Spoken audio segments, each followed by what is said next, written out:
Hello dear students, welcome to polytechnic Pathshala. Engineering graphics की class में हम लोग आगे बढ़ते हैं। हमारा अगला टॉपिक जो है आइसोमेट्रिक प्रोजेक्शन ऑफ सॉलिड्स है। इसके पहले हम लोग जो है इंट्रोडक्शन ऑफ प्रोजेक्शन के बारे में पढ़ा था, जिसमें हम लोग तीन चार वीडियो हम लोग देखे थे कि जिसमें हम लोग जो है पहले पढ़े थे प्रोजेक्शन के बारे में, प्रोजेक्शन हमारा क्या होता था। फिर हमने टाइप्स ऑफ प्रोजेक्शन के बारे में पढ़ा, टाइप ऑफ प्रोजेक्शन के बारे में पढ़ा। उसमें हमने जो है थोड़ी सी चर्चा की पैरेलल प्रोजेक्शन की और पर्सपेक्टिव प्रोजेक्शन की। फिर हमने जो है वहां पे जो है आइसोमेट्रिक प्रोजेक्शन के बारे में थोड़ा जाना, ऑर्थोग्राफिक के बारे में जाना, ऑब्लिक के बारे में जाना। फिर हमने पढ़ा ऑर्थोग्राफिक प्रोजेक्शन को डिटेल में पढ़ा। उसमें हमने फर्स्ट एंगल प्रोजेक्शन को पढ़ा, थर्ड एंगल प्रोजेक्शन को पढ़ा। फर्स्ट और थर्ड में डिफरेंस क्या होता है इसको हमने पढ़ा, और इसको पढ़ने के बाद हमने पढ़ा आइसोमेट्रिक को ऑर्थोग्राफिक में कन्वर्ट कैसे करते हैं। उसमें हमने फ्रंट व्यू बनाना सीखा, टॉप व्यू बनाना सीखा, साइड व्यू बनाना सीखा, या कोई फिगर दिया हुआ हो उसके चार ऑप्शन दिए गए हों, फ्रंट व्यू, टॉप व्यू या साइड व्यू कैसा दिखेगा, इस प्रकार के क्वेश्चंस को हमने देखा। और उसके बाद हमने सॉलिड के बारे में पढ़ लिया था, सॉलिड हमारा क्या होता है, सॉलिड के कितने प्रकार होते हैं, इसके बारे में पढ़ लिया था। फिर हमारा स्टार्ट हो रहा है अब आपका जो सिलेबस है सीयूईटी के अकॉर्डिंग, उसके अकॉर्डिंग आपका यूनिट 1 स्टार्ट होने जा रहा है। यूनिट 1 आपका जो टॉपिक है ये आइसोमेट्रिक प्रोजेक्शन ऑफ सॉलिड्स का है। आइसोमेट्रिक प्रोजेक्शन ऑफ सॉलिड्स में दो यूनिट कर दिया, यूनिट 1 और यूनिट 2। यूनिट 1 में सिंगल सॉलिड के बारे में पढ़ेंगे और यूनिट 2 में कॉम्बिनेशन ऑफ सॉलिड के बारे में पढ़ेंगे, जिसमें एक ठोस के ऊपर, एक बेलन के ऊपर कोई अर्धगोला रख दिया जाए, किसी बेलन के ऊपर कोई शंकु रख दी जाए, उसको यूनिट 2 में हम लोग कवर करेंगे। तो यहाँ पे यूनिट 1 की अगर हम लोग बात करें तो इसमें हम लोग मुख्य रूप से पढ़ेंगे किसके बारे में, पहले आइसोमेट्रिक स्केल के बारे में पढ़ेंगे, हमारा आइसोमेट्रिक स्केल क्या होता है। फिर इसके बाद हम लोग पढ़ेंगे विभिन्न सॉलिड्स का आइसोमेट्रिक प्रोजेक्शन बनाएंगे, जिसमें हम लोग मुख्य रूप से किसका बनाएंगे, क्यूब का बनाएंगे यानी कि घन का बनाएंगे। फिर हम लोग रेगुलर प्रिज्म और पिरामिड का बनाएंगे, जिसमें आपका ट्रायंगुलर यानी त्रिभुजाकार प्रिज्म हो गया, स्क्वायर यानी कि वर्गाकार प्रिज्म या पिरामिड दोनों हो गया, आपका हेक्सागोनल हो गया, आपका पेंटागोनल हो गया, इसके बारे में पढ़ेंगे। प्रिज्म और पिरामिड बनाएंगे, कोन का आइसोमेट्रिक बनाएंगे, सिलेंडर का आइसोमेट्रिक बनाएंगे, स्फीयर का बनाएंगे, हेमिस्फीयर का बनाएंगे। जब इनको बनाएंगे तो इसमें ये कहेगा कि जो इसका बेस है, जैसे आपका कोई प्रिज्म हो गया, पिरामिड हो गया, उसका जो बेस है, बेस की दो एज जो है वीपी के परपेंडिकुलर है या वीपी के पैरेलल है, ऐसे करके प्रश्न दिया रहेगा। या कहेगा जो इसकी एच है वो क्या, वो एचपी के क्या है, पैरेलल है, या एचपी के परपेंडिकुलर है, या वीपी के पैरेलल है, या वीपी के परपेंडिकुलर है। तो इस तरीके के कंडीशंस दिए रहेंगे, तो उसको हमको बनाना रहेगा। और एग्जाम में बनाने के लिए नहीं आएगा, एग्जाम में फिगर बना रहेगा, पूछेगा इसको बनाने के लिए कौन कौन से स्टेप्स फॉलो हुए हैं, और जो बना रहेगा उससे संबंधित पूछ लेगा कि इसमें कौन सी कितनी लाइनें वीपी के परपेंडिकुलर है, कितनी लाइनें एचपी के परपेंडिकुलर है, कितनी लाइनें वीपी के पैरेलल है, कितनी लाइनें एचपी के पैरेलल है। इस तरीके के क्वेश्चंस देखने को मिलेंगे। तो इसमें हम लोग पढ़ेंगे क्या, पूरा का पूरा हम लोग जो इंजीनियरिंग ग्राफिक्स आगे पढ़ने वाले हैं, पूरा का पूरा हम लोग एनसीईआरटी फॉलो करेंगे। 12वीं की एनसीईआरटी, 12वीं की एनसीईआरटी फॉलो करेंगे, क्योंकि इसके प्रीवियस ईयर में जो भी क्वेश्चंस आए हुए हैं ना, इसी एनसीईआरटी से या 12वीं सीबीएसई का जो इंजीनियरिंग ग्राफिक्स का जो बुक है उसी से आया हुआ है। तो अगर कोई बच्चा हमसे पूछे कि सर हमको सेल्फ स्टडी करना है, इंजीनियरिंग ग्राफिक्स की कौन सी बुक खरीदें, तो 12वीं की सीबीएसई का किसी भी राइटर का बुक खरीद करके उसको पढ़ सकते हैं। मान के लिए सारे क्वेश्चन उसी में आपसे आने हैं। इंजीनियरिंग ग्राफिक्स में बात करूं, टोटल 50 प्रश्न रहते हैं, जिसमें 50 में आपको 40 करना रहेगा, और 50 में मान के लिए 45 प्रश्न आपको उस बुक से मिल जाएंगे। जो 12th सीबीएसई की बुक आती है उस बुक से आपको मान के चलिए 45 क्वेश्चंस मिल जाएंगे। तो हम लोग उसी बुक को फॉलो करते हुए चलेंगे, और यहाँ पे हम लोग देखेंगे कि जो हम लोग फिगर बनाएंगे उससे एमसीक्यू क्वेश्चंस किस प्रकार से बन सकते हैं। तो इस बुक में सबसे बड़ी दिक्कत ये होती है सेल्फ स्टडी करने में कि हमको समझ में नहीं आता कि इससे क्वेश्चंस कैसे बनेंगे। तो वो सारी चीजें क्वेश्चन जैसे जैसे हम लोग बनाते हुए चलेंगे, उसके अकॉर्डिंग हम लोग जो है वहां पे डिस्कस करते हुए चलेंगे कि इसमें से कौन कौन से एमसीक्यू क्वेश्चंस जो है बन सकते हैं। तो चलिए हम लोग टॉपिक वाइज स्टार्ट करते हैं। हमारा पहला टॉपिक है आइसोमेट्रिक स्केल, जिसको हम लोग हिंदी में सममिति या सममित पैमाना कहते हैं। तो होता क्या है कि आइसोमेट्रिक स्केल जो होता है, आइसोमेट्रिक स्केल का उपयोग हम लोग जो है आइसोमेट्रिक प्रोजेक्शन खींचने के लिए वस्तु की छोटी हुई बीमाओं को, मतलब कोई भी ऑब्जेक्ट हो गया तो आइसोमेट्रिक स्केल में क्या होता है, बीमाएं छोटी हो जाती हैं, एक्चुअल स्केल से छोटा होता है आपका आइसोमेट्रिक स्केल। तो छोटी बीमाओं की लंबाई को मापने के लिए हम लोग करते हैं। मान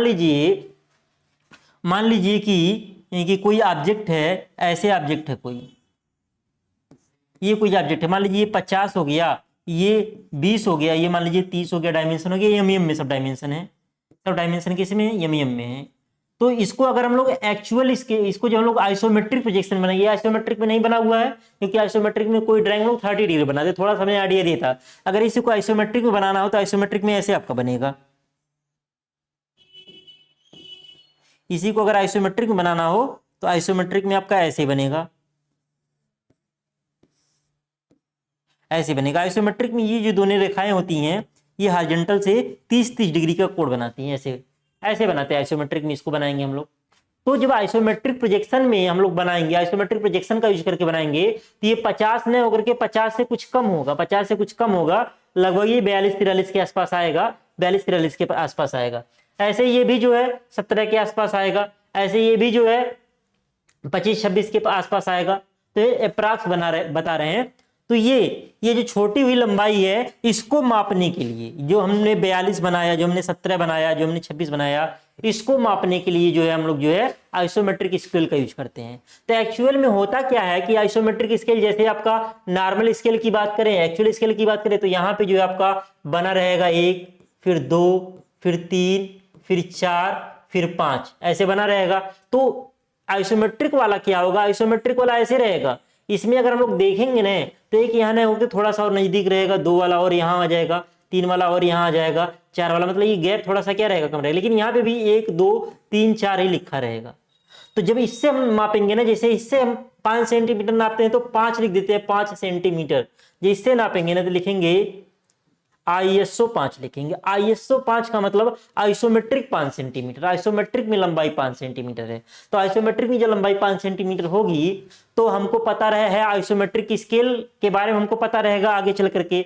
तो आइसोमेट्रिक स्केल को हम लोग एक्चुअल में कन्वर्ट कर पाएंगे। ऐसे जैसे लिखा हो कहीं पे ISO 20 लिखा हो, यानी कि आइसोमेट्रिक में क्या ये 20 mm है, तो एक्चुअल में कितना होगा। तो जब हमको स्केल की वैल्यू पता रहेगी, आइसोमेट्रिक स्केल की वैल्यू पता रहेगी, तो इसमें से गुणा करके हम लोग एक्चुअल वैल्यू भी क्या कर पाएंगे, पता लगा पाएंगे कि एक्चुअल वैल्यू हमारा कितना होगा। तो ये चीज ध्यान में आपको रखना है, आइसोमेट्रिक स्केल में यही चीज आपको क्या करना है, जानना है। तो आइसोमेट्रिक को चलिए हम लोग बनाना सीखते हैं कि आइसोमेट्रिक की वैल्यू कितनी होती है। तो देखिए आइसोमेट्रिक स्केल बनाने के लिए हम लोग करते क्या है, आइसोमेट्रिक स्केल के लिए वैल्यू फाइंड करने के लिए करते क्या, एक हॉरिजॉन्टल रेखा खींचेंगे। अब यहां से एक हॉरिजॉन्टल रेखा खींचेंगे। अब यहां से 45 डिग्री का कोण बनाते हुए, 45 डिग्री का कोण बनाते हुए एक रेखा खींच देंगे। ऐसे इस पे नंबरिंग भी चाहे तो कर सकते हैं, चाहे तो इस पे नंबरिंग भी कर सकते हैं। जैसे यहाँ पे 0 हो गया, ये 1 हो गया, यहाँ पे 2 हो गया, यहाँ पे 3 हो गया, यहाँ पे 4 हो गया और यहाँ पे 5 हो गया। 45 डिग्री पे हो गया। अब यहां से क्या करेंगे, अब यहां से एक और रेखा खींच देंगे, एक और रेखा खींच देंगे 30 डिग्री पे। कितने डिग्री पे, 30 डिग्री पे।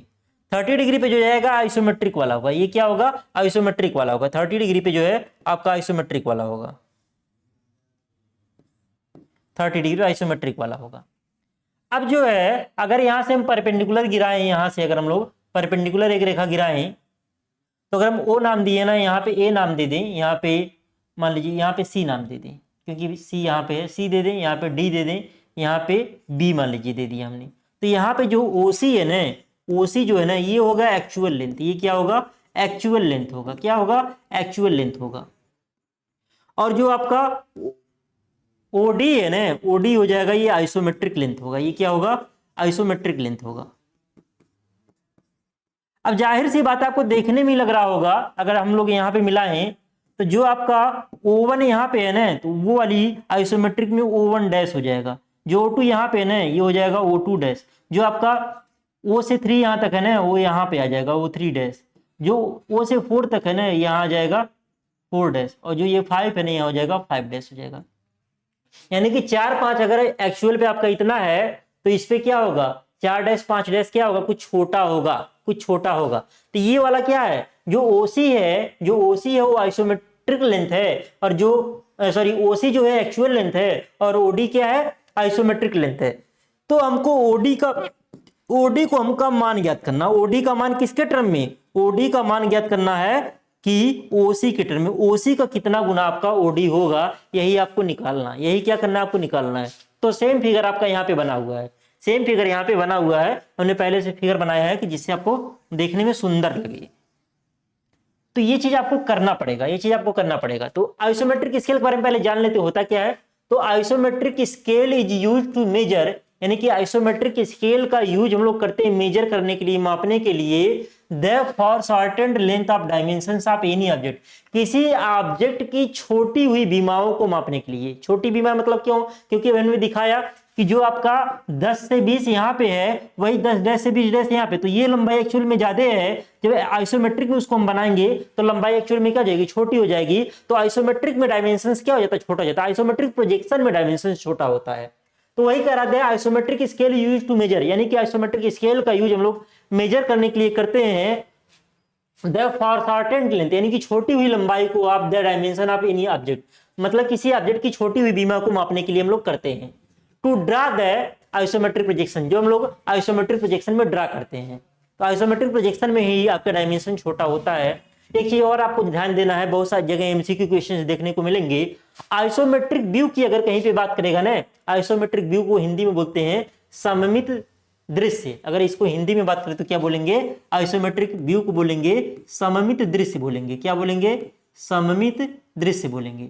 अगर कहीं पे सममित दृश्य की बात करेगा ना, तो सममित दृश्य जो होगा ये वास्तविक स्केल में बनाते हैं। किस में बनाएंगे, वास्तविक पैमाना बनाएंगे, वास्तविक पैमाना पे बनाएंगे, यानी कि एक्चुअल स्केल में बनाएंगे। लेकिन अगर कहीं पे बात हो रही है सममित प्रक्षेप की बात हो रही है ना, सममित प्रक्षेप दोनों देखने में एक जैसे लगेंगे, लेकिन सममित प्रक्षेप थोड़ा सा छोटा बनेगा और सममित दृश्य जो होगा वो एक्चुअल साइज का बनेगा। सममित प्रक्षेप की अगर हम लोग बात करेंगे तो ये बनाएंगे सममित पैमाना का यूज करके। किसका यूज करके बनाएंगे, सममित पैमाना का यूज करके बनाएंगे। जो मैकेनिकल वाले बच्चे होंगे वो एक सब्जेक्ट पढ़ते हैं वर्कशॉप टेक्नोलॉजी, उसमें कास्टिंग एक टॉपिक आता है, वहां पढ़ते हैं श्रिंकेज अलाउंस। कास्टिंग में पढ़ते हैं श्रिंकेज अलाउंस। श्रिंकेज अलाउंस के लिए हम लोग जो है श्रिंक रूल का यूज करते हैं। श्रिंक रूल का यूज करके हम लोग वहां पे, तो वहां पे श्रिंक स्केल का यूज करके हम लोग काम करते हैं। तो वैसे ही यहाँ पे आइसोमेट्रिक स्केल का यूज करके हम लोग काम करेंगे। तो बात करें इस फिगर में, आपका इस फिगर में हम लोग बात करें एसी क्या है, एक्चुअल लेंथ है, और एडी क्या है आपका जो है, एडी जो आपका आइसोमेट्रिक लेंथ है। तो कह सकते हैं इन गिवन फिगर मतलब दिए गए चित्र में एसी आपका क्या है, एसी नाम है, एसी आपका क्या है, एसी आपका है एक्चुअल लेंथ। क्या है, एक्चुअल लेंथ है। और एडी आपका क्या है, एडी आपका हो गया आइसोमेट्रिक लेंथ। क्या हो गया, आइसोमेट्रिक लेंथ हो गया। एसी आपका हो गया एक्चुअल लेंथ हो गया, और एडी क्या हो गया, आइसोमेट्रिक लेंथ हो गया। फिर कह सकते हैं इन ट्रिएंगल, देखिए सर राइट एंगल ट्रिएंगल, इन ट्रिएंगल एसीबी एबीसी, इन ट्रिएंगल एबीसी एबीसी की अगर हम लोग बात करें तो देखिए दोनों त्रिभुज में हमको एडी का मान निकालना है। हमको निकालना क्या, एडी का मान निकालना किसके पदों में, एसी के पदों में, कि हमारा एडी एसी का कितना गुना होगा। तो इन दोनों त्रिभुज की बात करें तो इसमें एबी का मान है, तो दोनों में एबी का मान निकाल लेंगे, दोनों को बराबर कर देंगे तो हमारा वैल्यू आ जाएगा। तो त्रिभुज एबीसी की बात करें अगर इसमें लगाएं cos 45, क्या लगाएं cos 45 लगाएं तो क्या होगा, cos क्या, तो आधार बटे कर्ण, बेस अपन हाइपोटेनियस। बेस क्या आपका है एबी, बेस क्या है आपका एबी, और कर्ण क्या है, कर्ण आपका है एसी। क्या है, एसी। तो यहां से लिख सकते हैं एबी बराबर एसी, एसी cos 45, एबी बराबर एसी cos 45, समीकरण 1 बोल सकते हैं। और ऐसे ही बोले इन ट्रिएंगल एडीसी, किसमें, एडीसी में, ADB sorry ADB, ADB, ADB की बात करें तो इसमें क्या लगेगा, इसमें cos 30 लग जाएगा। क्या लग जाएगा, cos 30। cos 30 बराबर क्या होगा, आधार क्या होगा, वही आपका होगा एबी होगा, और ये क्या हो जाएगा, एडी हो जाएगा। हाइपोटेनियस क्या होगा, कर्ण क्या होगा, एडी हो जाएगा। तो यहां से क्या हो जाएगा, यहां से आ जाएगा आपका एबी बराबर एडी, एडी cos 30। ये क्या हो जाएगा, ये समीकरण 2 हो जाएगा। ये आपका क्या हो जाएगा, समीकरण 2 हो जाएगा। अब क्या करना है आपको, समीकरण 1 और 2 को इक्वल कर लेना है। समीकरण 1 और 2 को क्या कर लेना है, इक्वल कर लेना है। समीकरण 1 और 2 को इक्वल कर लीजिए। अब समीकरण 1 और 2 को क्या करेंगे, इक्वल करेंगे।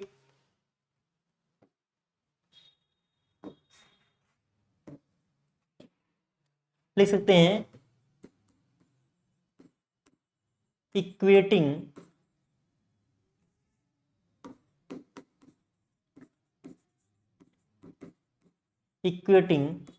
इक्वेशन फर्स्ट एंड सेकंड, यानी समीकरण 1 और 2 की तुलना करने पे, समीकरण 1 और 2 की तुलना करने पे, या समीकरण 1 और 2 से क्या लिख सकते हैं, एडी ए बी बराबर आपका क्या था, आपका एक था ए सी cos 45 बराबर क्या था, ए डी cos 30 था। ए सी cos 45 बराबर क्या, ए डी cos 30।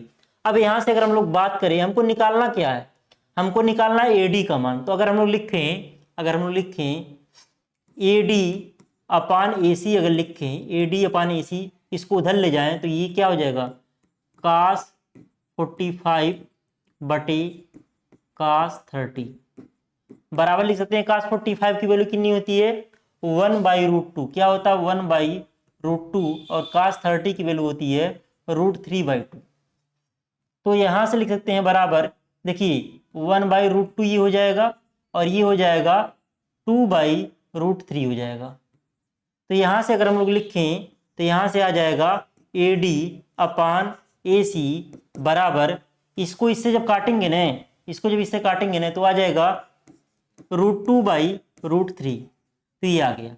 तो यहां से आपका आ गया क्या, ए डी बराबर √2/√3 और इंटू क्या ए सी। इस टर्म में पूछ सकता है आपको वैल्यू, या यहां से अगर इसको सॉल्व करें, √2 में √3 से भाग दें, क्या करें, √2 में हम लोग √3 से भाग दें, √2 में √3 से अगर हम लोग भाग दें कैलकुलेटर से, तो आ जाएगा 0.81649। तो 0.816 ले सकते हैं, तो एडी बराबर लिख सकते हैं, एडी बराबर लिख सकते हैं 0.816 एसी। तो एडी क्या है, एडी आपका आइसोमेट्रिक लेंथ है, और एसी क्या है, एक्चुअल लेंथ है। तो यहां से लिख सकते हैं क्या, आइसोमेट्रिक लेंथ बराबर 0.816 गुणे एक्चुअल लेंथ, गुणे एक्चुअल लेंथ, ये चीज हम लोग लिख सकते हैं।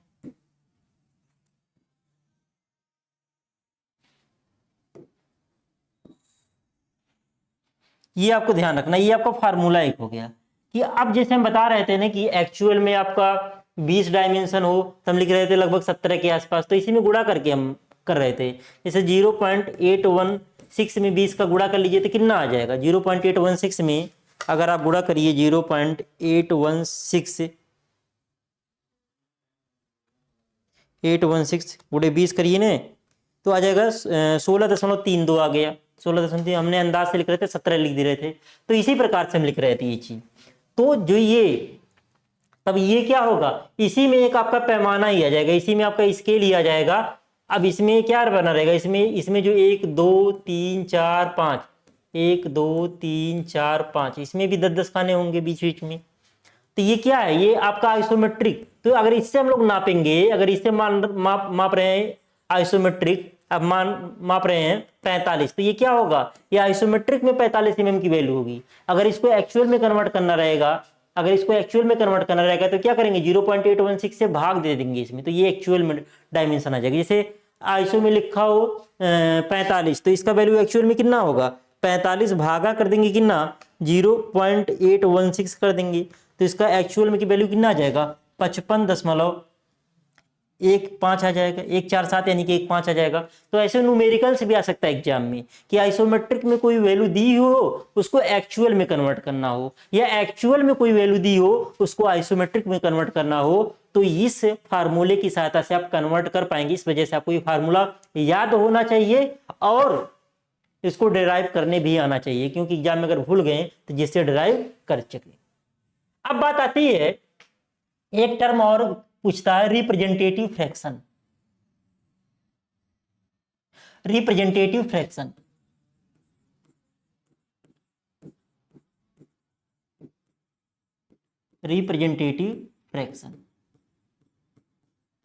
रिप्रेजेंटेटिव फ्रैक्शन को हम लोग हिंदी में बोलते हैं निरूपक भिन्न, हिंदी में क्या बोलते हैं?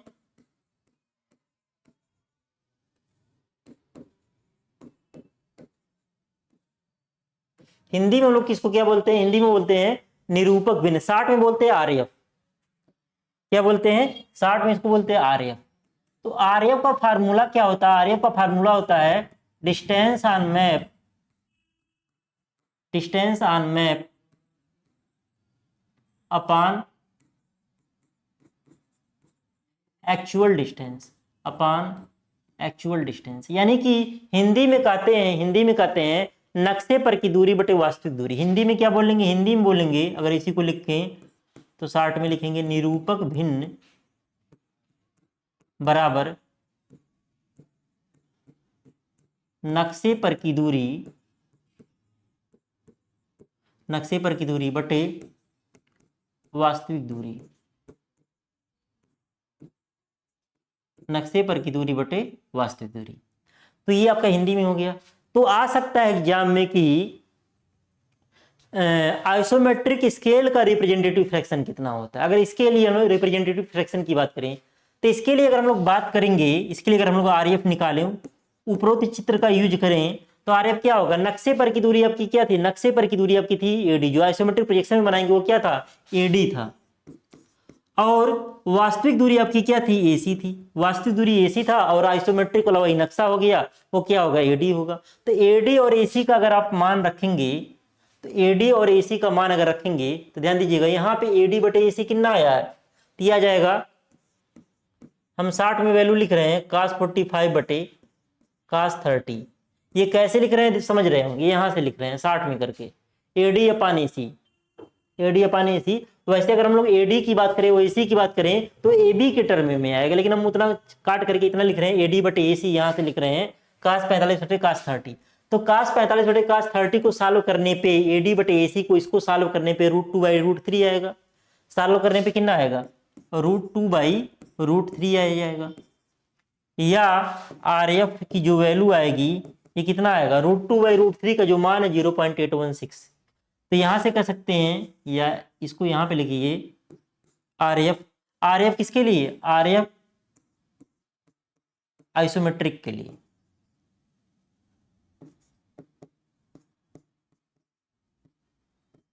क्या हो जाएगा? ये हो जाएगा √2/√3 बराबर 0.816।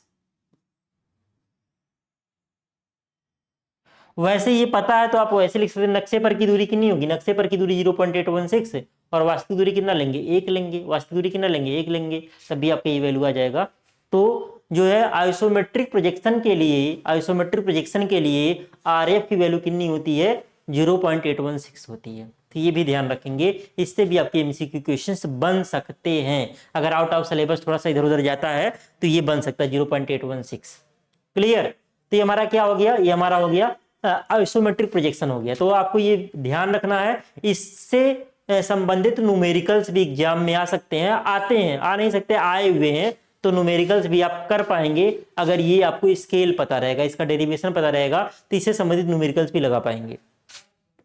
अब हम लोग अगले टॉपिक पे आते हैं, पोजिशनिंग ऑफ सॉलिड। मतलब किसी सॉलिड को हम लोग किस पोजीशन में रख करके हम लोग ड्राइंग बनाते हैं। तो अगर हम लोग ड्राइंग की बात करें आइसोमेट्रिक प्रोजेक्शन में बनाने के लिए, तो ध्यान दीजिएगा, हाँ हमेशा इधर की तरफ से क्या देखेंगे? इधर की तरफ से फ्रंट देखेंगे, इधर की तरफ से फ्रंट देखेंगे, इधर से हम लोग देखेंगे साइड, इधर से हम लोग देखेंगे साइड, और ऊपर से क्या देखेंगे? ऊपर से देखेंगे टॉप। क्या देखेंगे? टॉप देखेंगे। तो देखिए फ्रंट व्यू किस में बनता है? वीपी में बनेगा। फ्रंट व्यू किस में बनेगा? वीपी में बनेगा, वर्टिकल प्लेन हो गया। टॉप व्यू किस में बनेगा? एचपी में, आपका एचपी हो गया। और जो साइड व्यू बनता है ना, वो हम गलती से ये निकल गया था, साइड व्यू एवीपी में बनता है। तो साइड व्यू एवीपी में नहीं बनता, साइड व्यू बनता प्रोफाइल प्लेन में बनता है। तो साइड व्यू आपका कहाँ बनेगा? ये आपका हो गया प्रोफाइल प्लेन हो गया। क्या हो गया? प्रोफाइल प्लेन हो गया। साइड व्यू कहाँ बनेगा? प्रोफाइल प्लेन में बनेगा। तो इससे बहुत ज्यादा क्वेश्चन 2023 के लिए एग्जाम में पूछे गए। इस पोजीशनिंग से संबंधित बहुत सारे क्वेश्चन पूछे गए। कैसे वो पोजीशनिंग से संबंधित होंगे इसके बारे में आगे हम लोग जब पीवाईक्यू करेंगे लास्ट में एग्जाम टाइम में, तो वहां पे उसकी चर्चा हम लोग करेंगे। तो पोजीशनिंग ऑफ सॉलिड में हम लोग कर क्या रहे हैं? The solid are mostly drawn by placing them as per their specific position.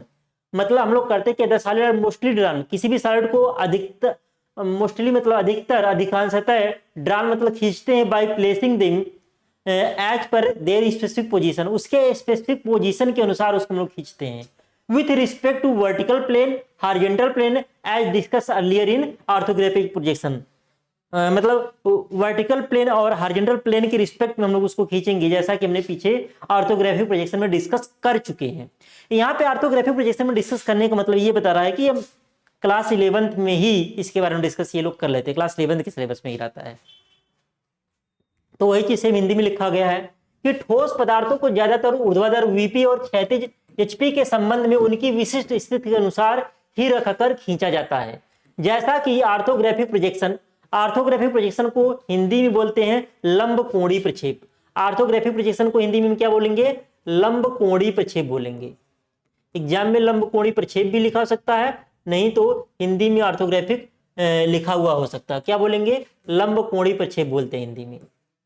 तो जैसा कि ऑर्थोग्राफिक प्रोजेक्शन में पहले चर्चा की गई है, यदि निर्दिष्ट नहीं किया जाता है तो उन्हें ऐसी स्थिति में प्लेसमेंट द्वारा खींचा जाता है जो वस्तु के आकार का सबसे अच्छे तरीके से वर्णन किया गया हो। अगर निर्दिष्ट नहीं किया जा रहा फ्रंट साइड टॉप का, तो हम लोग ऐसी स्थिति में खींचते हैं जो वस्तु के आकार का सबसे अच्छा तरीके से वर्णन करता है। यहाँ आइसोमेट्रिक प्रोजेक्शन खींचने के बाद हम वस्तु के दो किनारों पर दो सतहों यानी ऊर्ध्वाधर सतह और प्रोफाइल सतह का निरीक्षण कर सकते हैं।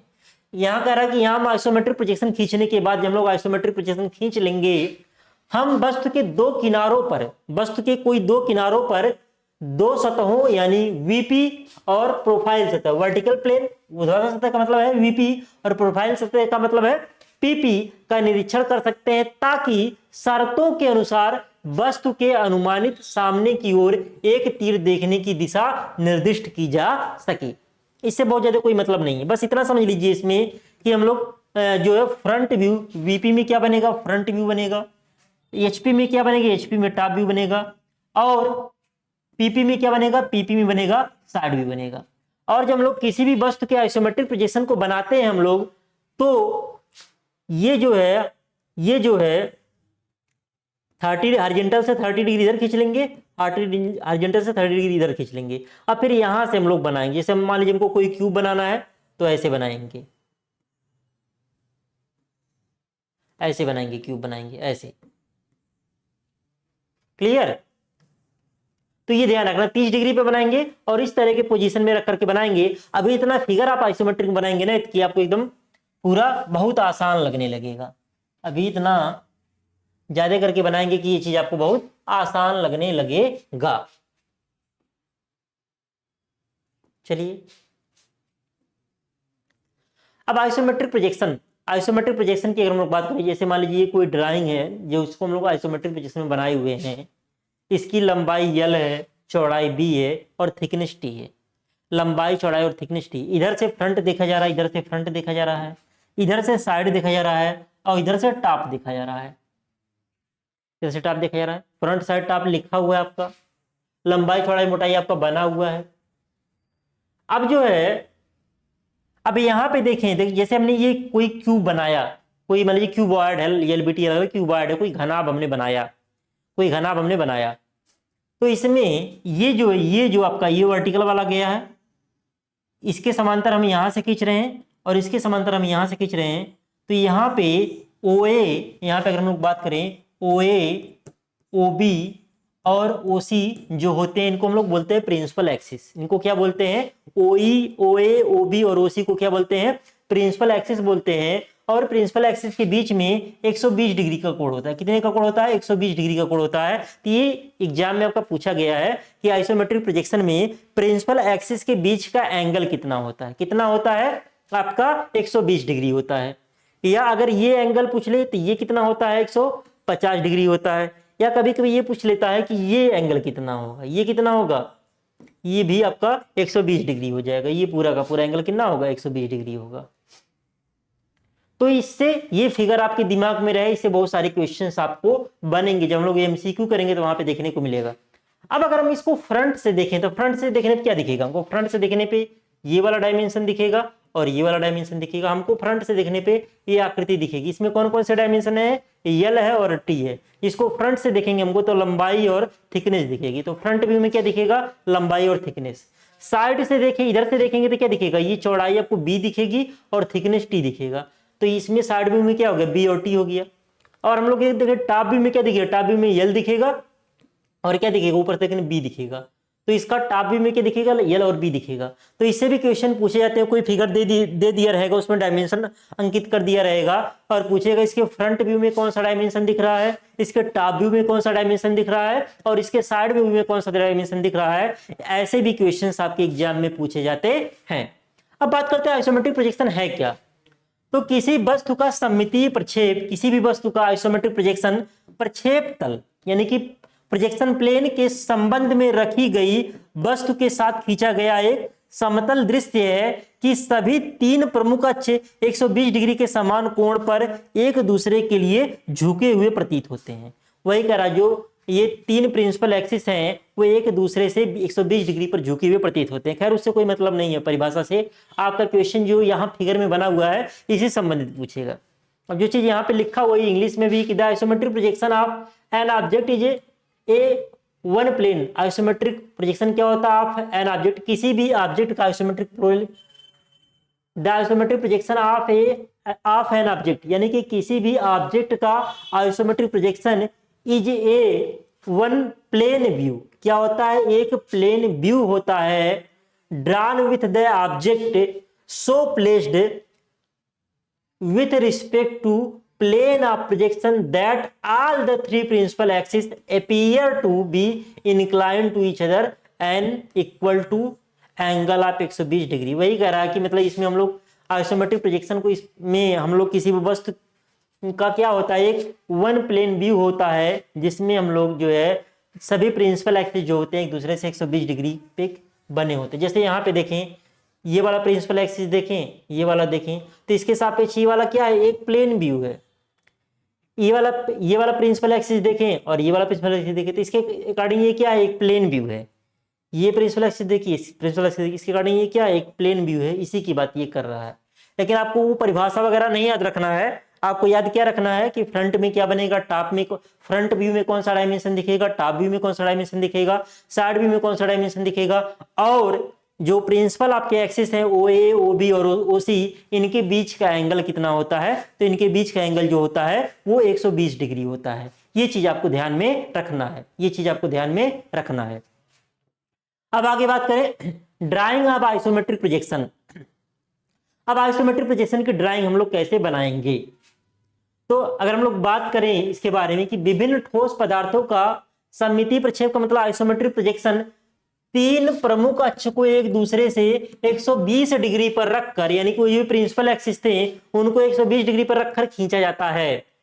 ठोस पदार्थ वीपी और एचपी के संबंध में निर्दिष्ट स्थिति के अनुसार तैयार की जाते हैं। ठोस पदार्थ यानी जो ठोस पदार्थ का हम लोग प्रोजेक्शन बनाते हैं वो वीपी और एचपी के संबंध में निर्दिष्ट स्थिति के अनुसार, प्रश्न में जो स्थिति दी हुई होगी ना उसके अनुसार हम लोग क्या करते हैं, बनाते हैं। यहां हम एकल नियमित ठोस पदार्थों के आइसोमेट्रिक प्रक्षेप और दो ठोस पदार्थों के संयोजन को खींचने के लिए अध्ययन करेंगे। मतलब जैसे आपका कोई बेलन हो गया, कोई कोन हो गया, कोई प्रिज्म हो गया, कोई पिरामिड हो गया, ये हो गया सिंगल कोई मटेरियल है। लेकिन कहीं पे आपका जैसे ये बेलन हो गया, ये सिंगल है, बेलन सिंगल हो गया, एकल हो गया, एकल ठोस। इसी के ऊपर कोई कोन लगा दिया जाए तो ये क्या हो गया, ये टू सॉलिड हो गया, कॉम्बिनेशन ऑफ टू सॉलिड हो गया।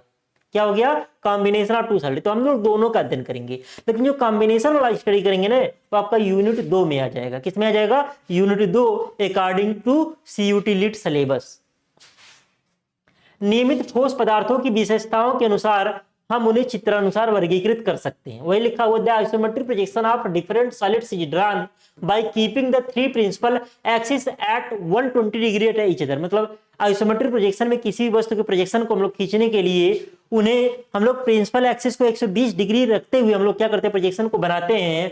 The solids are drawn as per the specified conditions. और सॉलिड को खींचा जाता है एक स्पेसिफाइड कंडीशन के अनुसार, जो कंडीशन दी हुई होगी उसके अनुसार हम लोग खींचते हैं विथ रिस्पेक्ट टू वीपी और एचपी और वीपी के रिस्पेक्ट में रखते हुए। Here we will draw to study the isometric projection of single regular solid, मतलब सिंगल रेगुलर सॉलिड का हम लोग आइसोमेट्रिक प्रोजेक्शन बनाएंगे और कॉम्बिनेशन ऑफ टू सॉलिड्स का बनाएंगे। As per the characteristics of regular solids we can classify them as follows, यानी कि कह रहा है कि हम उन्हें निम्नानुसार वर्गीकृत कर सकते हैं जिन सॉलिड को हमको बनाना है।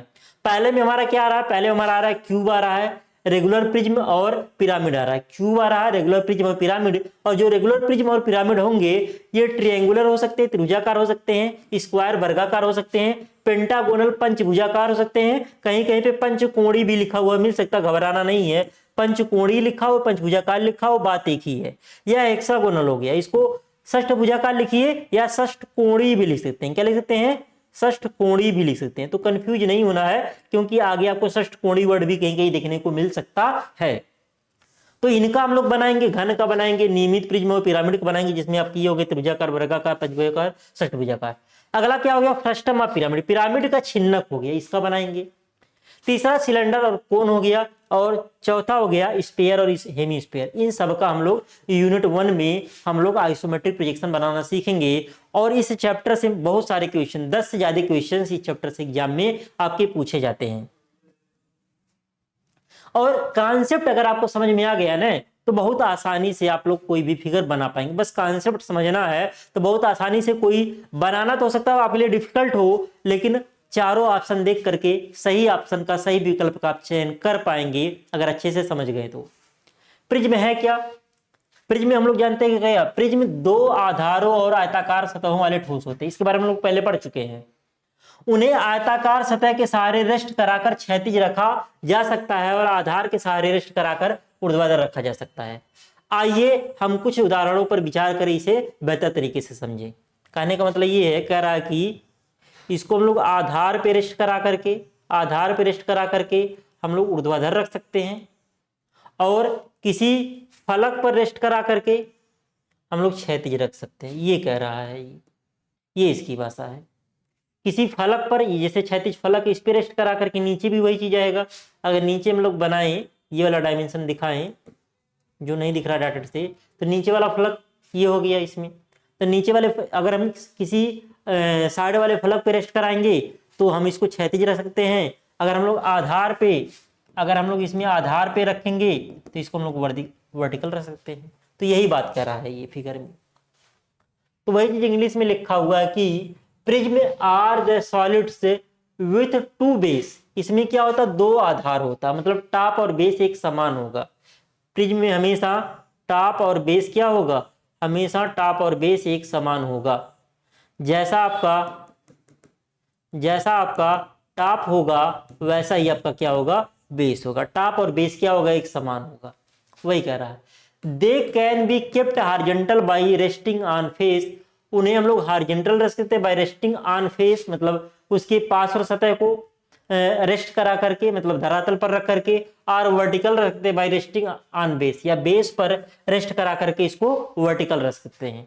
तो इसके बारे में हम लोग कुछ क्वेश्चंस को यहाँ पे नीचे डिस्कस करेंगे। यहाँ पे हम नीचे कुछ क्वेश्चंस को डिस्कस करेंगे। इसमें पहला क्वेश्चन आपका है कि a hexagonal prism of base side 30 mm। कोई हेक्सागोनल प्रिज्म है जिसका बेस साइड कितना है? बेस साइड 30 mm है। बेस साइड कितना है? 30 mm है। एंड हाइट इसका 17 mm है। और कैसा है? हेक्सागोनल प्रिज्म है। कैसा है? Hexagonal prism. कोई हेक्सागोनल प्रिज्म है जिसकी आधार भुजा कितनी है? आधार भुजा 30 mm है, और इसकी ऊंचाई कितनी है? 70 mm है। रेस्टिंग ऑन इट्स बेस, अपने आधार पर HP में रखा हुआ, अपने आधार पर भूमि पर रखा हुआ है। जैसे अपने आधार पे क्या है? भूमि पर रखा हुआ है। HP मतलब हॉरिजॉन्टल प्लेन पे रखा हुआ है। With two of its base side, इसके जो दो बेस साइड है, जिसके आधार के जो दो किनारे हैं वो कैसे हैं? Parallel to VP। VP के क्या है? पैरेलल है। ड्रा इट्स आइसोमेट्रिक प्रोजेक्शन, इसके आइसोमेट्रिक प्रोजेक्शन को खींचना है। अब देखिए, इससे दो प्रकार के क्वेश्चंस बनते हैं। या तो फिगर बना रहेगा, पूछ लेगा कौन सा, नाम दिया रहेगा, नंबरिंग ABCD क्या रहेगा, कौन सा साइड VP के पैरेलल है, कौन सा साइड VP के परपेंडिकुलर है, कितने साइड VP के पैरेलल है, कितने साइड VP के परपेंडिकुलर है। या दे देगा इसको बनाने के लिए कौन कौन से स्टेप्स फॉलो होंगे। तो 5-6 स्टेप दिया रहेगा, जैसे ये स्टेप लिखा हुआ है अंग्रेजी में, और उनको रीअरेंज करना रहेगा, उनका सीक्वेंस सही करना रहेगा। ऐसे प्रश्न आपके एग्जाम में बनते हैं। तो हमने जान लिया कि हमको क्या बनाना है, 30 आधार भुजा का एक प्रिज्म बनाना है, जो क्या अपने उसकी ऊंचाई 70 है, अपने बेस आधार पर एचपी में रखा हुआ है। ये ध्यान रखना है, इसके दो साइड जो है वीपी के क्या है, पैरेलल है। देखिए ये बना हुआ है। इसमें हम लोग सबसे पहले करते क्या है, सबसे पहले हम लोग बनाते हैं हेल्पिंग फिगर। सबसे पहले हम लोग बना लेंगे षष्ठभुज। क्या बना लेंगे, षष्ठभुज। अब षष्ठभुज के लिए समषष्ठभुज, देखिए हम लोग जो पढ़ रहे हैं यहाँ पे रेगुलर सॉलिड के बारे में पढ़ रहे हैं, तो जो भी पढ़ेंगे ना उसकी सभी भुजाएं एक समान होंगी, सभी भुजाएं एक समान होंगी। तो उस केस में हम लोग फार्मूला पढ़े, किसी बहुभुज के अंतःकोणों का योग का फार्मूला होता है n-2 गुणे 180। तो n षष्ठभुजाकार है, तो 6 - 2 गुणे 180 यानी कि 4 गुणे 180, तो हो गया टोटल कोण हो गया 720 डिग्री।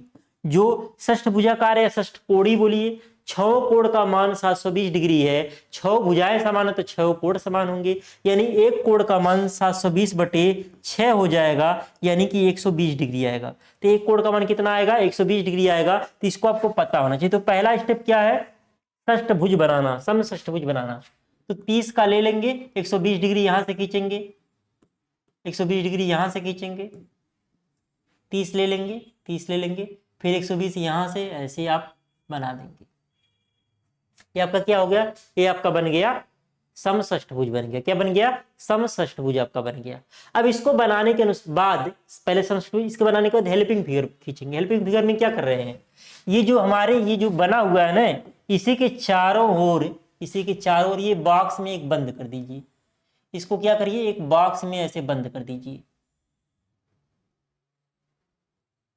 ये बॉक्स में बंद हो गया, इसका नाम दे दिए हमने OA, यहाँ पे B दे दिए। चलिए कोई सबकी जरूरत नहीं पड़ती है, OAB। अब इसको इस अनुसार रखेंगे, हॉरिजॉन्टल लाइन ऐसे जाएगा, हॉरिजॉन्टल लाइन इधर जाएगा, वर्टिकल लाइन ऐसे जाएगा, 30-30 डिग्री पे ऐसे बनाते हुए खींचेंगे। तो इससे कोई मतलब नहीं है। पहला और दूसरा स्टेप समझ में आया। बनाने के लिए इसका क्या करेंगे, बेस हमारा आधार भुजा 30 थी और हाइट 70 था। तो सबसे पहले जैसे मान लीजिए ये बुक है, ये बुक है आपका, जो ऊपर से देखेंगे तो क्या दिखेगा, ये दिखेगा। तो ऐसे जो षष्ठभुजाकार प्रिज्म, ये फाइनल फिगर है, तो इसमें पहले क्या दिखेगा, ये समषष्ठभुज दिखेगा ना ऊपर से देखने पे। तो सबसे पहले ये बना लेना आपको, इसका बेस समषष्ठभुज बना लेना। पंचभुजाकार रहेगा तो समपंचभुज बना लेंगे, वर्गाकार रहेगा तो सबसे पहले वर्ग बनाएंगे। उसके बाद क्या करेंगे, हेल्पिंग फिगर के लिए क्या करेंगे, जैसे आपका वर्ग है ना, तो वर्ग अगर है तो यही आपका हेल्पिंग फिगर हो जाएगा, वर्ग केस में यही हेल्पिंग फिगर हो जाएगा। पंचभुजाकार है, पंचभुजाकार है तो इसके लिए जो है, पंचभुजाकार है तो इसके लिए हेल्पिंग फिगर ऐसे बनाएंगे, इसके लिए हेल्पिंग फिगर ऐसे बना लेंगे। कोई त्रिभुजाकार है, त्रिभुजाकार है तो त्रिभुजाकार ऐसे होगा, तो इसके लिए हेल्पिंग फिगर कैसे बनाएंगे, ऐसे बना लेंगे। ये बाद वाला जो बना रहे हैं हेल्पिंग फिगर है, त्रिभुज के बाद वाला। तो क्या हो गया, ये हेल्पिंग फिगर हो गया। पहले वो डायग्राम बना देंगे, चतुर्भुज, पंचभुज, षष्ठभुज जो भी दिया रहेगा, फिर उसको चारों ओर से एक एक बाउंड्री द्वारा क्या कर देंगे, कवर कर देंगे, तो ये हो जाएगा हेल्पिंग फिगर हो जाएगा। अब करेंगे क्या, अब करेंगे क्या, आधार भुजा कितनी थी, आधार भुजा कितनी थी, आधार भुजा आपकी थी 30, आधार भुजा कितनी थी 30। अब करेंगे क्या, ये वाला जो पूरा है ना OA को इधर खींच लिया हमने, और OB को हमने, जैसे OA को हमने इधर खींच लिया, OA को हमने खींचा इधर, OA इधर जाएगा आपका, OB जाएगा इधर।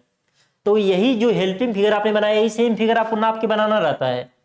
OA को हम लोग खींच लेंगे, इधर खींच लेंगे, OB को हम लोग खींच लेंगे, इधर खींच लेंगे। ये आपका OA हो गया, ये आपका OB हो गया।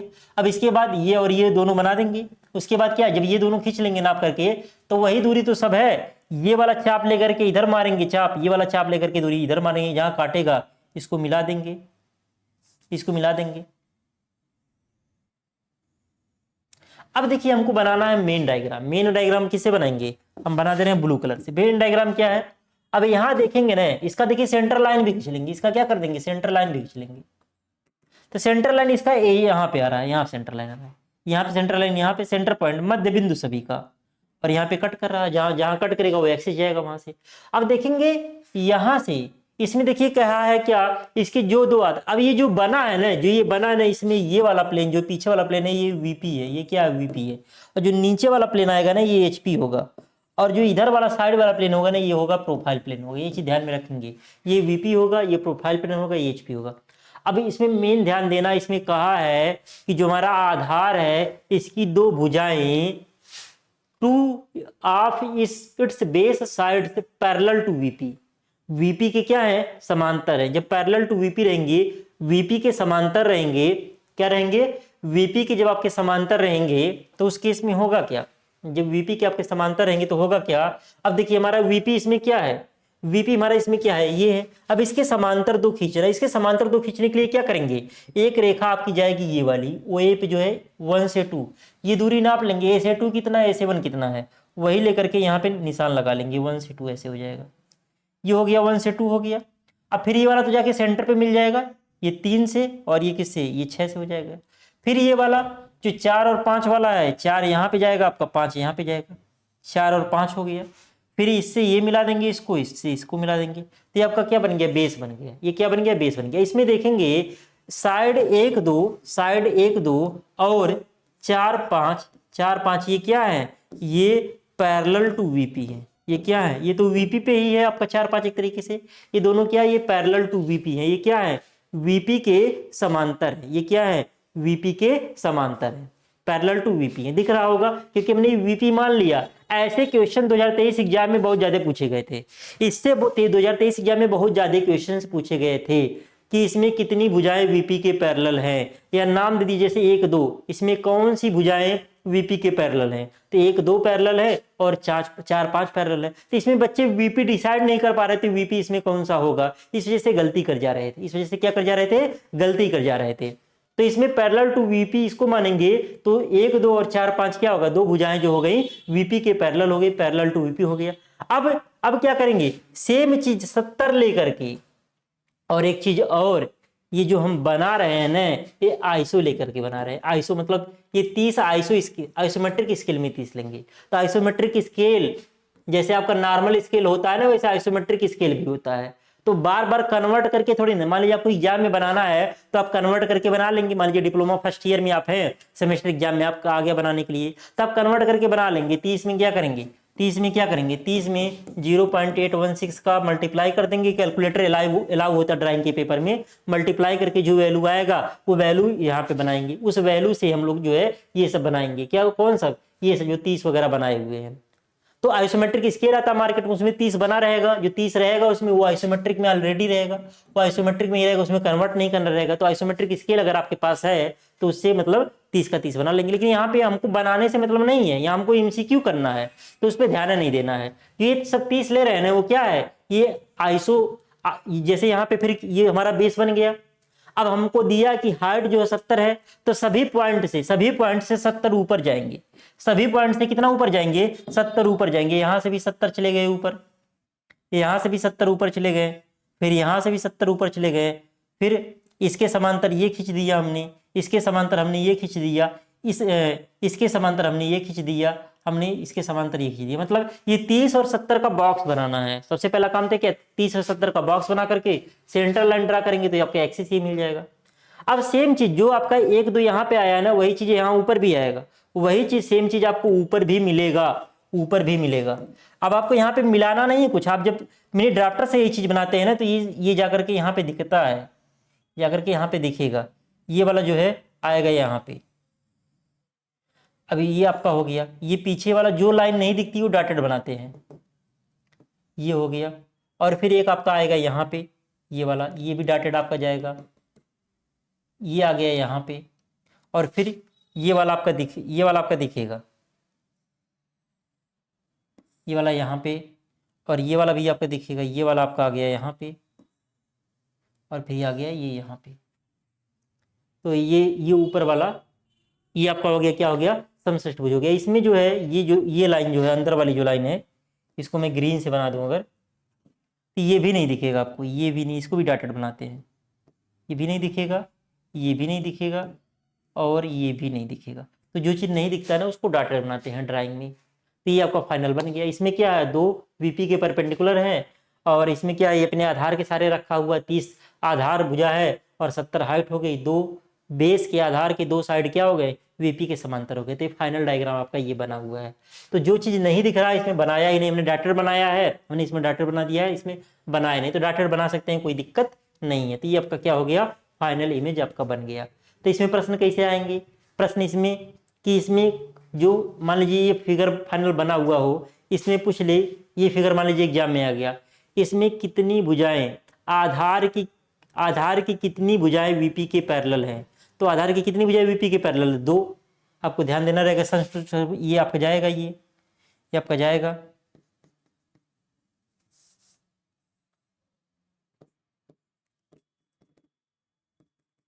ऐसे जाएगा 1 2 3 4 5 6, ठीक। तो ये आपका क्या हो गया, आधार की दो भुजाएं, ये वाली भुजा, ये वाली भुजा और ये वाली भुजा क्या होगी, ये दोनों भुजाएं वीपी के पैरेलल होंगी। वीपी कौन सा है, वीपी आपका ये है, वीपी आपका ये है। ये चीज आपको ध्यान रखना है, ये चीज आपको ध्यान रखना है। ऐसे ऐसे ही आगे अगर बढ़े तो सेम प्रश्न है, इसमें कह रहा है कि प्रिज्म एचपी पर अपने सतह पर टिका हुआ है, अपने सतह पर टिका हुआ है, जिसके दो आधार वीपी के समांतर है। यहाँ पे भी दो आधार क्या है, वीपी के समांतर है। यहाँ पे भी सेम करा, दो आधार वीपी के समांतर है, लेकिन अपने सतह पर टिका हुआ है।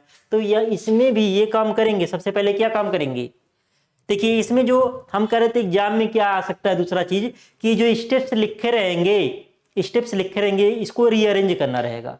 तो पहला काम क्या था, ड्रा द हेक्सागन, हमने हेक्सागन बनाया था, isometric length of 30 isometric length लेकर के हेक्सागन बनाया। फिर उसकी सहायता से हेल्पिंग फिगर बनाया। Complete the helping figure by enclosing the hexagon in snugly fitted rectangle and so centre lines of hexagon. दूसरे नंबर पर हमने ये कह दिया। तो पहले क्या किया था, पहले हमने जो बनाया हेक्सागन बनाया, षष्ठभुज बनाया, फिर हेल्पिंग फिगर बना दिया। फिर थर्ड हेल्पिंग फिगर बनाने के बाद क्या किया, draw the isometric box with OA length at the side of direction of viewing OB length at the opposite side of and OC equal to ISO 70 is length of height of prism on vertical line। तो ये सब लिखा रहेगा, आपको लिखना नहीं रहेगा, बस रीअरेंज करना रहेगा। तो देखिए पहली बार में हमने ये बनाया था, क्या बनाया था, हेक्सागन बनाया था, फिर इसके चारों ओर बाउंड्री खींच दिया, मतलब ये इसको एक रेक्टेंगल में बंद कर दिया, तो आपका हेल्पिंग फिगर हो गया। फिर इसको जो हेल्पिंग फिगर के अकॉर्डिंग बाद हमने क्या बनाया, आइसोमेट्रिक बॉक्स। तीसरे नंबर पे क्या बनाया, पहले देखिए फर्स्ट नंबर पे सभी प्रश्न में फर्स्ट पे क्या हो जाएगा, जो आपका सम पंचभुजाकार षष्ठभुजाकार दिया रहेगा, ये क्या बनाएंगे, इसमें पॉलीगन बनाएंगे। क्या बनाएंगे, पॉलीगन बनाएंगे, सब में पॉलीगन बनाएंगे। सेकंड में क्या बनाएंगे, सेकंड में बनाएंगे हेल्पिंग फिगर बनाएंगे। क्या बनाएंगे, हेल्पिंग फिगर बनाएंगे। थर्ड में क्या बनाएंगे, थर्ड में बनाएंगे आइसोमेट्रिक बॉक्स बनाएंगे। क्या बनाएंगे, आइसोमेट्रिक बॉक्स बनाएंगे। उसके बाद जो है आइसोमेट्रिक बॉक्स बनाने के बाद उसमें दो साइड को पैरेलल रखते हुए उसके बाद आगे काम करेंगे। उसके बाद क्या किया गया है, आइसोमेट्रिक बॉक्स बनाने के बाद आपका क्या किया गया, चौथे नंबर पे copy all the points of hexagon and the centre of the box. हमने कॉपी कर लिया सभी पॉइंट को, हेक्सागन पे सभी पॉइंट हैं, जो हेक्सागन पे सभी पॉइंट है हमने उसको कॉपी कर लिया। इस पे जो सभी पॉइंट है ना उसको हमने कॉपी कर लिया, इस पे आइसोमेट्रिक बॉक्स में ये कॉपी कर लिया चौथे नंबर पे। फिर पांचवें नंबर पे कह रहा है join the visual edge by thick lines and axis by the centre line. Axis को हमने बना लिया और जो विजुअल लाइन है, जो लाइंस हमको दिखेंगी उसको हमने थिक मोटी लाइन द्वारा दिखा लिया। फिर क्या, complete the isometric projection of hexagon prism with dimensioning and direction of viewing. Direction of viewing और डायमेंशन दिखा दिए तो आपका क्या हो गया, आइसोमेट्रिक प्रोजेक्शन कंप्लीट हो गया। सेम प्रश्न है, इसको लेटा हुआ, वही प्रश्न इसको लेटा हुआ रखा गया है। तो इसमें भी क्या करेंगे, पहले हेल्पिंग फिगर, पहले आप क्या बनाएंगे, पहले आप हेक्सागन बनाएंगे, फिर हेल्पिंग फिगर बनाएंगे।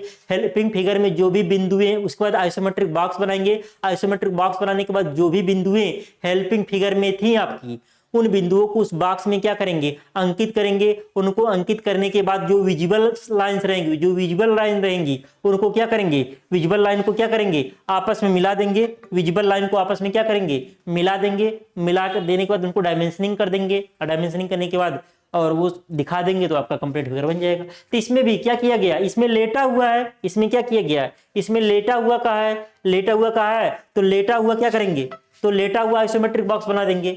इसमें क्या करेंगे, लेटा हुआ कहा है तो लेटा हुआ आइसोमेट्रिक बॉक्स बनाएंगे। तो लेटा हुआ आइसोमेट्रिक बॉक्स कैसे बनेगा, ऐसे जाएगा आपका लेटा हुआ ऐसे हो गया, ये आधार आपका हो गया। इधर 70 इधर आ जाइए, 70 आप इधर आ जाइए,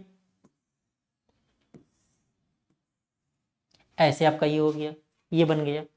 अब क्या करेंगे, इसका सेंटर लाइन बना ही लेंगे, सेंटर लाइन इसका बना लेंगे, मतलब यहाँ के आधा यहाँ आधा यहाँ आधा लेकर के सेंटर लाइन बना लेंगे।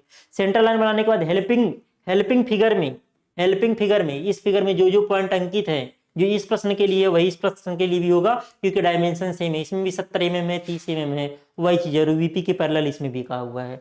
फिर वो क्या कर देंगे, उन पॉइंट को यहाँ पे इंगित करेंगे। पॉइंट कैसे इंगित होगा, अब देखिए यहाँ पे वीपी क्या होगा, यहाँ पे वीपी ये होगा।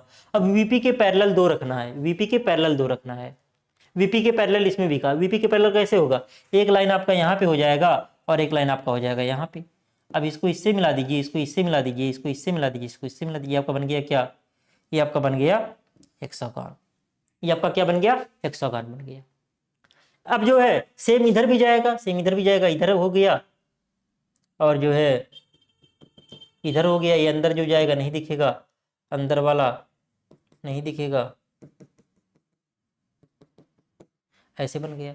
अब क्या करेंगे, जो बिंदुएं हो गई अब फिर इनको क्रम से मिला दीजिए।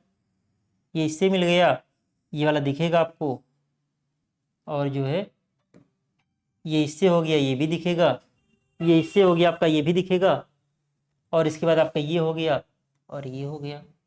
अंदर वाला आपका नहीं दिखेगा, ये देखिए अंदर वाला आपका नहीं दिखेगा, ये वाला नहीं दिखेगा आपका। तो इसमें भी देखिए एक ही केवल नहीं दिख रहा है, एक ही केवल यहाँ से जो यहाँ वाला आएगा, एक ये भी नहीं दिख रहा है, एक ये भी नहीं दिख रहा है, एक ये भी नहीं दिखेगा। जो नहीं दिखता उसको डॉटेड बना सकते हैं। ये आपका कंप्लीट फिगर बन गया। इसमें भी आपका क्या है, ये वाला जो है और ये वाला जो है, ये दोनों क्या है, ये दोनों जो है आधार की, इसमें भी क्या है, 2 भुजाएं जो है वीपी के क्या है, समांतर है। आधार की क्या है, 2 भुजाएं वीपी के समांतर है। तो इसी प्रकार से प्रश्न आएंगे। इसमें भी वही सब स्टेप लिखा हुआ है। क्या लिखा हुआ है, draw the hexagon with isometric length. आप 30 mm हेक्सागन बनाएंगे, कंप्लीट हेल्पिंग फिगर बना देंगे। 3rd नंबर पर draw the box with OA length at the direction of viewing और OB length on the vertical line and OC length equal to the isometric length of height of prism on the 3rd principal axis. फिर क्या करेंगे, copy all the points of hexagon and centre of the box, उसको copy कर लेंगे। Copy करने के बाद visual lines को मिला देंगे और जो है सेंटर लाइन को बना देंगे। उसके बाद आप डायमेंशनिंग कर देंगे, आपका फिगर कंप्लीट हो गया। तो ऐसे ही हम इसमें ना इस चैप्टर में हम 25-30 क्वेश्चन करेंगे। हम इस चैप्टर में मान के लिए 20 क्वेश्चन, 20 से ज्यादा क्वेश्चन तो करेंगे ही करेंगे। तो इतना क्वेश्चन आप कर लेंगे ना कि आपको ये पढ़ने की जरूरत नहीं पड़ेगी एग्जाम में। एग्जाम में आपको रिवीजन करना ही नहीं पड़ेगा, आपको सारी चीजें याद रहेंगी। इतना प्रैक्टिस करवा देंगे कि सारी चीजें आपको याद रहेंगी और एग्जाम में आप बड़े आराम से 50 में 40 प्रश्न बड़े आराम से कर पाएंगे। अगर पूरा का पूरा अच्छे से कवर कर लेते हैं तो ऐसा कोई बच्चा नहीं होगा जो अच्छे से पढ़ा हो कि 50 में उसको 45 आता नहीं रहे। और कोशिश ये रहेगी कि इस बार जैसे 2023 में 4 बच्चे 100% मार्क पाए थे, हमारे 4 बच्चे, इस बार कोशिश रहेगी कम से कम 20 बच्चे ऐसे हों जो 100% मार्क पाए इंजीनियरिंग ग्राफिक्स में। पिछली बार यही सब क्वेश्चन बच्चे नहीं कर पाए थे क्योंकि 2022 में इस तरह के क्वेश्चन आए हुए नहीं थे, तो इस तरह के क्वेश्चन पे प्रैक्टिस नहीं हो पाई थी, तो ऐसे क्वेश्चंस के बारे में आइडिया ही नहीं था। तो इस बार इस वजह से हम फिगर बना करके सारा प्रैक्टिस करवाएंगे। तो इसको आपको बनाने की जरूरत नहीं रहेगी, एक बार वीडियो देख लेंगे ना, और ये आपको नोट्स मिल जाएगा, नोट्स को पीडीएफ में स्क्रॉल करके एक बार देख लेंगे ना तो सारी चीजें आपको याद हो जाएंगी। ये आपको जो पॉइंट मैं स्टेप बता रहा हूं ये भी आपको 2 ही क्वेश्चन में थोड़ा थोड़ा स्टेप याद हो गया होगा। पहला काम क्या, पहला काम आपका पॉलीगन बनाना, चाहे त्रिभुजाकार हो, चतुर्भुजाकार हो, पंचभुजाकार हो। दूसरा काम हेल्पिंग फिगर बनाना। तीसरा काम आइसोमेट्रिक बॉक्स बनाना। चौथा काम जो आपने हेल्पिंग फिगर बनाया है उसके सभी पॉइंट को आपके आइसोमेट्रिक बॉक्स में कॉपी कर देना। उसके बाद क्या करना है, उसके बाद जो है जो आपकी विजिबल लाइंस होंगे उनको मिला देना है और जो सेंट्रल लाइन होंगे उनको मिला देना। उसके बाद क्या कर देना है, डायमेंशनिंग कर देना है। यही स्टेप सारे क्वेश्चंस में क्या होंगे, फॉलो होंगे। सारे क्वेश्चन जो है एक जैसे ही बनेंगे तो आगे के ड्राइंग में बहुत मजा आने वाला है और लैंग्वेज वाली इश्यू नहीं आएगी। जो बच्चे हिंदी मीडियम वाले हैं उनको भी चीजें समझ में आ रही होंगी। चलिए मिलते हैं नेक्स्ट वीडियो में, तब तक के लिए जय हिंद दोस्तों।